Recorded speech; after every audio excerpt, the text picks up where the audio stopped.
If you're not clear with who you're trying to serve, all you're going to do is exhaust your efforts desperately trying to pitch and throw at anybody, hoping that they're going to catch. And what happens? Well, you start second guessing yourself. And then you actually say, is it even worth it?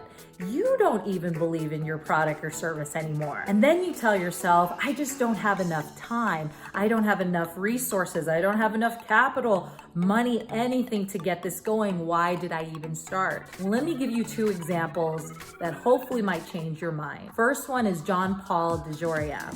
John Paul DeJoria, you may have heard of him, but he grew up with a single mom that couldn't afford to take care of him.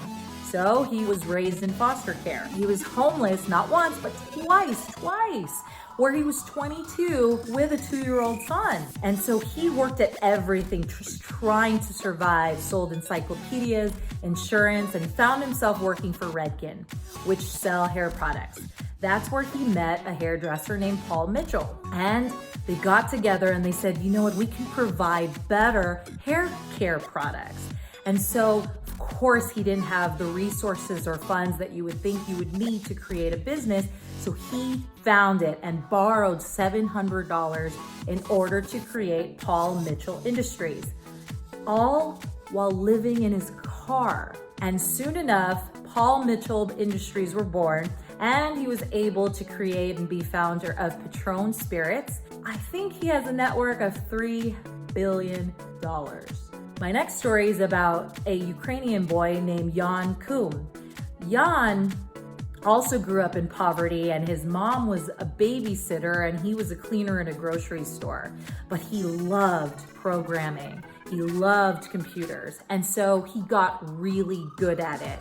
He told himself, this is what I love. I'm going to immerse and invest myself and educate myself so that I can be the very best. And sure enough, he was so confident that he went off to Facebook and applied, and he was rejected.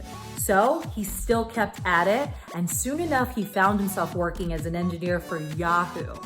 And that didn't stop there. He kept at his craft and worked there for 9 years. And then when he purchased one of the very first iPhones, he looked at it and really didn't think that the text messaging system was up to par. So him and his partner created what we call the WhatsApp app, with its familiar ping every time that you received a message. This revolutionized how we receive our messages.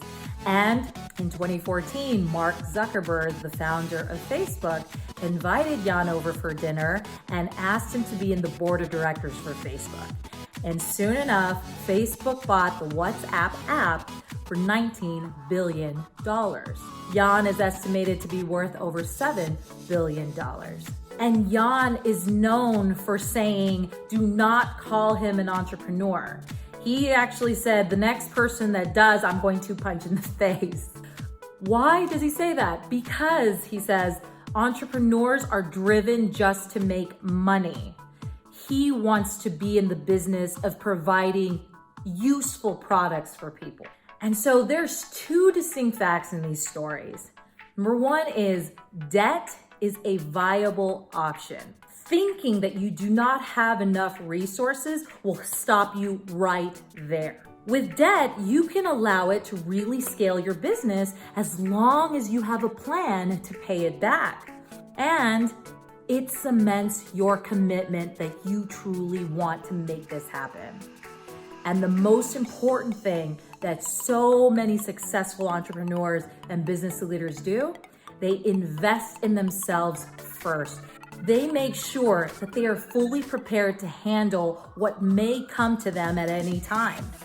See, the secret is to run a successful business and ultimately a beautiful life. It isn't about all the fluff and the strategy and the hustle. Strategy and hustle have their place, and strategies are the most beautiful thing. But if you truly, deeply don't understand why you're doing all of it, well, then it will drastically show up in your business time and time again. And usually the result is nothing.